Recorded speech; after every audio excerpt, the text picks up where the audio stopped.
मनोज जरांगे पाटील यांची प्रकृती सध्या खालावल्याचं समजतंय। बीडच्या परई केसमधील घोंगडी बैठकीनंतर माध्यमांशी बोलताना त्यांना भोवळ आली आहे। काल बीडमध्ये तब्येत खालावल्यानंतर आज अंतरवाली सराटीमध्ये त्यांच्यावर उपचार सुरू असल्याचं समजतंय। मनोज जरांगे पाटील यांच्या संदर्भातली ही महत्त्वाची अपडेट आपण सध्या पाहतोय।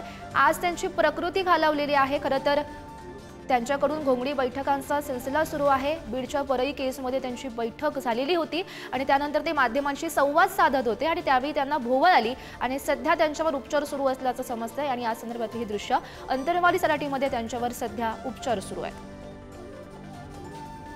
आपण पाहू शकतो त्यांचा खरं तर घोंगडी बैठक ही काल बीडच्या परई केसमध्ये पार पडलेली होती। त्यानंतर त्यांनी माध्यमांशी संवाद सुद्धा साधलेला होता आणि त्याच वेळी त्यांना ही भोवळ आली आणि त्यानंतर त्यांची तब्येत खालावल्याचं समजतंय आणि त्यानंतर आज अंतरवाली सराटीमध्ये त्यांच्यावर हे उपचार सुरू आहेत।